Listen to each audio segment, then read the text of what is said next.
Horns of Negros. Sa mga salitang yan, kilala rin ang isa pang aktibong bulkan sa Negros Oriental, ang Mount Talinis. Ganday walang bintis, sa luntian itong bihis. Kaya itinuturing itong isa sa pinakamagandang bundok sa Visayas. Kahit pa aktibong bulkan, maraming mountaineers ang lagi itong binabalikan. Hindi lang kasi basta tuktok ang habol nilang makita rito.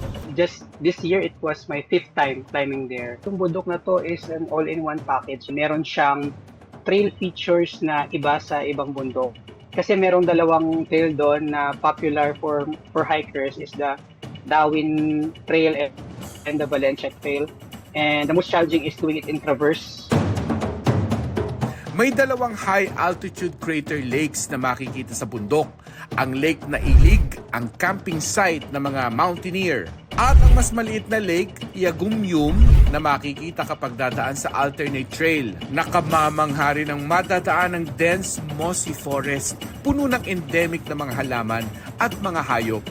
Dobleng adventure pa ang hatid ng Twin Falls at ang kakaibang mga sulfur vents. Pinaka-challenging na part is yung after ng sulfur vents, meron dong all akyat ascent na trail na halos 2 to 3 hours mong aakyatin papuntang campsite. Yung sulfur vents na yon is parang napaka-eerie but in a way also beautiful. Mark Salazar, nagbabalita para sa GMA Integrated News.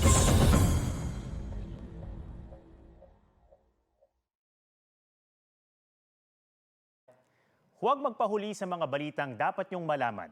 Mag-subscribe na sa GMA Integrated News sa YouTube.